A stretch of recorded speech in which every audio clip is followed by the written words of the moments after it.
వనదేవతలు కొలువై ఉన్న మేడారానికి భక్తులు పోటెత్తారు. సమ్మక్క సారలమ్మలను దర్శించుకోవడానికి భారీగా భక్తులు తరలిస్తున్నారు. మేడారానికి చేరుకున్న భక్తులు జంపన్నవాగులో పుణ్యస్నానాలు ఆచరిస్తున్నారు. అనంతరం సమ్మక్క సారలమ్మ, గోవిందరాజు, పగిడిద్దరాజుల గద్దె వద్దకు చేరుకుని పసుపు, కుంకుమ, ఎత్తు బెల్లం సమర్పించి మొక్కులు చెల్లించుకుంటున్నారు. దీంతో సమ్మక్క దేవత గద్దె వద్ద భక్తజన సందోహం నెలకొన్నది. భక్తులు పెద్ద సంఖ్యలో తరలి రావడంతో జాతర పరిసరాలు రద్దీగా మారాయి. ఈ నేపథ్యంలోనే అధికారులు ఎటువంటి సమస్యలు తలెత్తకుండా ముందస్తు జాగ్రత్తలు తీసుకుంటున్నారు. ఆసియాలోనే అతిపెద్ద గిరిజన జాతరైన మేడారానికి భక్తులు భారీగా తరలిస్తున్నారు. వనదేవతలు కొలువై ఉన్న మేడారానికి భక్తులు పోటెత్తారు. సమ్మక్క సారలమ్మలను దర్శించుకోవడానికి భారీగా భక్తులు తరలిస్తున్నారు. ఇక మేడారం జాతరకి సంబంధించి మరింత సమాచారం మా కొలీగ్ జ్యోత్స్న అందిస్తారు. జ్యోత్స్న, మరి ఈ రోజు జరగబోయే కార్యక్రమాలకు సంబంధించి వివరించండి. రైట్ శిల్ప, ఇవాళ ముఖ్యంగా నలుగురు దేవతలు కొలువైనటువంటి క్రమంలో సమ్మక్క, సారలమ్మ, గోవిందరాజు, పగిడిద్దరాజులు అందరూ కూడా ఉన్నటువంటి క్రమంలో ఇవాళ అమ్మవారిని దర్శించుకోవడం ఎంతో ముఖ్యంగా భావిస్తారు. సో ఇవాళ రద్దీ ఎక్కువగా ఉంటుంది. నిన్నటితో పోలిస్తే గనక దర్శించుకునేటువంటి వేళలు సమయం అనేది ఎక్కువగా పడుతోంది. నిన్న 3 గంటలు అయితే సరిపోయేది. ఇప్పుడు వచ్చినటువంటి వాళ్ళు సుమారు 8 గంటల సమయం పడుతోంది. కొన్ని చోట్ల తొక్కిసలాటలు కూడా చోటు చేసుకుంటున్నటువంటి పరిస్థితి ఉంది. పెద్ద ఎత్తున భక్తులైతే అమ్మవారిని దర్శించుకోవడానికి వస్తున్నారు. వారి మొక్కులు చెల్లించుకుంటున్నారు. మీరు సమ్మక్క దగ్గర చూడొచ్చు, చుట్టూ గ్రిల్ ఉన్నటువంటి క్రమంలో వారు తీసుకొచ్చినటువంటి మొక్కులు దూరం నుండే వదులుతున్నటువంటి, విసురుతున్నటువంటి దృశ్యాలు మీరు చూడొచ్చు. అయితే అలా విసరకూడదు, దెబ్బలు తగులుతాయి, దగ్గరికి వెళ్లి ఇలా ఇవ్వండి వాళ్ళకి, వాళ్ళు అమ్మవారికి సమర్పిస్తారు అని చెప్పేసి ఒకవైపు ఏర్పాట్లు చేసినటువంటి వాళ్ళు రిక్వెస్ట్ చేస్తున్నా కూడా అలా విసురుతున్నటువంటి పరిస్థితి అయితే ఉంది. ఎందుకంటే రద్దీ ఎక్కువగా ఉన్నటువంటి క్రమంలో దగ్గరగా వెళ్లేటువంటి అవకాశం లేకపోయింది. అండ్ మీరు చూస్తున్నారు కదా, పిల్లలు, పెద్దలు పెద్ద ఎత్తున తరలి వచ్చి అమ్మవారిని దర్శించుకునేటువంటి క్రమంలో పెద్ద ఎత్తున వస్తున్నటువంటి సిచ్యువేషన్ లో రద్దీ అయితే ఎక్కువగా ఉంది. కొన్ని సందర్భాల్లో తోపులాటలు కూడా చోటు చేసుకుంటున్నటువంటి పరిస్థితి ఉంది. అండ్ ఇవాళ ఉదయం ముఖ్యంగా అటు గవర్నర్ తమిళసై, కేంద్ర మంత్రి అర్జున్ ముండా, దాంతో పాటు రాష్ట్ర మంత్రి శ్రీధర్ బాబు కూడా వచ్చి అమ్మవారిని దర్శించుకున్నారు. ఆ టైంలో కొద్దిసేపు భక్తులకు దర్శనం నిలిపివేశారు. ఆ టైంలో కాస్త వాగ్వాదం, ఘర్షణ కూడా చోటు చేసుకున్నటువంటి పరిస్థితి ఉంది. ఇక ఇవాళ కూడా పెద్ద ఎత్తున సాయంత్రం వరకు ఈ రద్దీ మరింత పెరిగేటువంటి అవకాశం ఉంటుంది. రేపు సాయంత్రం సమ్మక్క వనప్రవేశం ఉంటుంది కాబట్టి రేపు సాయంత్రం వరకు అమ్మవారిని దర్శించుకుంటారు పెద్ద ఎత్తున. అయితే 21 నుంచి 24 తేదీ వరకు, అంటే ముందు 2 రోజులు కూడా సమ్మక్క సారలమ్మ, సమ్మక్క కన్నా కూడా సారలమ్మ, పగిడిద్దరాజు, గోవిందరాజుల దర్శనం చేసుకుంటారు. నిన్న సమ్మక్క రాత్రి వేళలో ఇక్కడికి వచ్చి గద్దె మీద ఉన్నారు. సో ఇప్పుడు నలుగురిని దర్శించుకునేటువంటి అవకాశం ఉంటుంది. మొక్కులు చెల్లించుకుంటారు, బంగారాన్ని, నిలువెత్తు బంగారం సమర్పించుకుంటారు. దాంతో పాటు ఒడిబియ్యం, వస్త్రాలు అమ్మవారికి సమర్పించి మొక్కులు చెల్లించుకుంటారు. అయితే ఇక్కడ కొంతమంది ఉన్నారు భక్తులు, వారితో మాట్లాడేటువంటి ప్రయత్నం చేద్దాము. వారు ఎక్కడి నుంచి వచ్చారు ఏంటి అనేది. నమస్తే అండి, ఎక్కడి నుంచి వచ్చారు? మేము జయశంకర్ జిల్లా, చిట్యాల మండలం, బౌసింగ్పల్లి. నిన్న సాయంత్రం ఎక్కడి నుంచి అమ్మా? హన్మకొండ.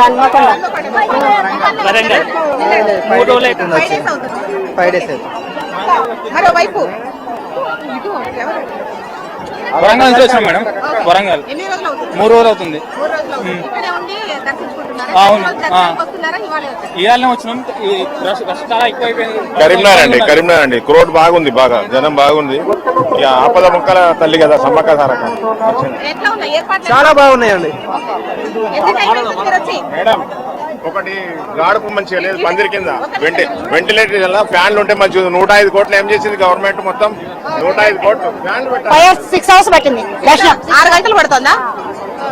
చాలా బాగుందండి. వరంగల్ వచ్చామండి నిన్న నైట్ వచ్చామండి. చాలా బాగుంది, బ్రహ్మాండంగా ఉందండి. ఏర్పాట్లు అన్ని బాగానే ఉన్నాయి. మళ్ళీ వరంగల్ నుంచి వచ్చినాం మేడం. అరేంజ్మెంట్స్ అన్ని బాగున్నాయి, చాలా బాగుంది. నిజామాబాద్ నుంచి వచ్చినాం, చాలా బాగుంది. చాలా ఎక్స్పీరియన్స్ కూడా అయింది.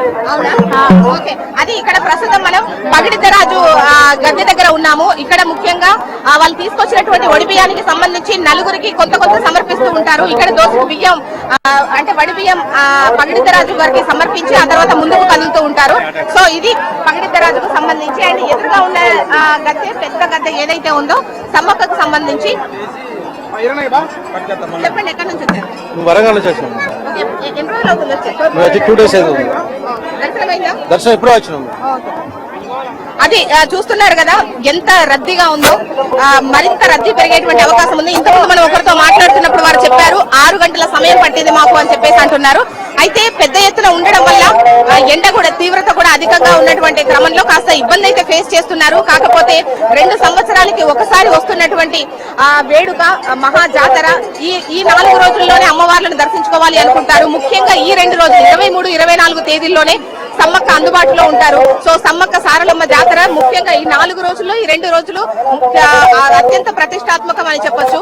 ఇక ఇవాళ చూసుకున్నట్లయితే రద్దీ ఎక్కువ ఉంటుంది. రేపు మధ్యాహ్నాన్ని కూడా ఇదే రద్దీ కొనసాగుతుంది. సాయంత్రం సమ్మక్క వన ప్రవేశంతో ఈ జాతర అనేది జాతరకు ముగింపు పలుకుతారు. శిల్ప, అంటే నిన్నటి కన్నా ఈ రోజు ఎక్కువ రద్దీ ఉండే అవకాశం ఉందంటున్నారు. మరి ఈ రోజు రద్దీ ఎక్కువ ఉండడం నేపథ్యంలో ఎటువంటి ఏర్పాట్లు చేశారు అధికారులు? దాదాపు ఎంతమంది ఈ రోజు దర్శించుకునే అవకాశం కనిపిస్తోంది? సుమారు 60 లక్షల మంది అయినా ఇవాళ దర్శించుకునేటువంటి అవకాశం ఉంది. నిన్నటి కన్నా ఇవాళ భక్తుల రద్దీ అధికంగా ఉంది. రేపు మధ్యాహ్నానికి కూడా ఇదే రద్దీ ఉంటుంది. అండ్ పొద్దు రాత్రి అని తేడా లేదు. రాత్రిపూట కూడా ఇంతే దర్శనం అంటే సమయం పడుతున్నటువంటి సిచ్యువేషన్ ఉంది. అయితే ఏర్పాట్లకు సంబంధించి కూడా ముందు నుంచి ఒకే విధమైనటువంటి ఏర్పాట్లు ఉన్నాయి. అయితే ఈ 2 రోజులకు సంబంధించి మరింతగా ఉండేటువంటి అవకాశం ఉంటుంది కాబట్టి కాస్త ఫోర్స్ బలగాలను ఎక్కువగా పెంచారు. అయితే ముఖ్యంగా ఇక్కడ క్యూ లైన్లు అవన్నీ విడివిడిగా ఏర్పాటు చేసినప్పటికీ హుండీతో కూడా క్యూ లైన్లు ఏర్పాటు చేశారు. సో అయినప్పటికీ ఇక్కడ పెద్ద ఎత్తున తోపులాట జరుగుతోంది. కొన్ని సందర్భాల్లో భక్తులు కూడా సంయమనం పాటించాల్సినటువంటి అవసరం ఉంది. ఎగ్జిట్ వే నుంచి కూడా లోపలికి వచ్చే అంటే రద్దీ చూసి అసలు ఇప్పుడు దర్శనం అవుతుందా లేదా అన్నటువంటి డౌట్ తో ఎక్కడైతే ఎగ్జిట్ అవ్వాల్సి ఉంటుందో అక్కడి నుంచి లోపలికి వచ్చేటువంటి ప్రయత్నం కూడా చేసి ఆందోళన. ఒకవైపు లోపల రద్దీ, లోపల నుంచి బయటికి వెళ్లే వాళ్ళు వెళ్ళాలి, వచ్చే వాళ్ళు రావాలి. బట్ ఏంటంటే ఈ రద్దీని చూసి మేము తొందరగా దర్శనం చేసుకుందాం అనుకుంటూ వాళ్ళుగా ముందుకొచ్చి కాస్త అడ్డుపడ్డటువంటి పరిస్థితులు కూడా మనం చూస్తూ ఉన్నాము. అయితే ఇవాళ సమ్మక్కకు సంబంధించి పెద్ద ఎత్తున మొక్కులు చెల్లించుకుంటారు, నిలువెత్తు బంగారం సమర్పించుకుంటూ ఉంటారు. అయితే నిలువెత్తు బంగారం సమర్పించినా కూడా నిన్న మనం చూసాము వాళ్లకు నిలువెత్తు బంగారం సమర్పించి ఆ బంగారాన్ని ఇచ్చిన తర్వాత వాళ్ళకి ప్రసాదంగా కొంత బంగారం ఇస్తారు. ఆ ఇచ్చేటువంటి క్రమంలో కూడా డబ్బులు వసూలు చేశారు నిన్న ఆందోళన చేశారు. దాన్ని రెక్టిఫై చేస్తూ మైక్స్ లో అనౌన్స్ కూడా చేశారు, డబ్బులు తీసుకొని ప్రసాదం ఇవ్వకూడదు, అదే విధంగా ఎవరు డబ్బులు ఇవ్వకండి, మీకు ప్రసాదం ఉచితంగానే ఇస్తారు అని చెప్పేసి పెద్ద ఎత్తున అనౌన్స్మెంట్ చేశారు. సో ఇవాళ అటువంటి ప్రాబ్లం ఎవరైతే రేస్ చేయలేదు. బట్ నిన్న మాత్రం ఆ ఇష్యూ మాత్రం భక్తులు ఫేస్ చేశారు. ఇవాళ అటువంటి పరిస్థితి లేదు. అయితే ఇక అమ్మవారికి అనౌన్స్ చేస్తూనే ఉన్నారు, హుండీల పైన కొబ్బరికాయలు కొట్టొద్దు, దయచేసి ముందుకెళ్లి కొబ్బరికాయలు కొట్టాలి అని చెప్పేసి. బట్ ఈ రద్దీ వల్ల భక్తులను కూడా ఆపలేని సిచ్యువేషన్ ఉంది. అండ్ మీరు చూస్తున్నారు అండ్ విజువల్స్ లో కూడా మీకు క్లియర్ గా కనిపిస్తూ ఉంటుంది. ఇక్కడ క్యూ లైన్లు ఏర్పాటు చేశారు, కానీ క్యూ లైన్ ఏది ఏ లైన్ అని కూడా తెలియట్లేదు. గ్రిల్స్ మొత్తం నిండిపోయి అసలు గ్రిల్ ఎక్కడ ఉంది, హుండీ ఎక్కడ ఉంది అని తెలియనటువంటి పరిస్థితి అయితే ప్రస్తుతం నెలకొని ఉంది. ఇక్కడ పెద్ద ఎత్తున రావడంతో ఎవరిని ఆపలేనటువంటి పరిస్థితి అయితే ఇక్కడ ఉంది. శిల్ప రైట్ జోస్.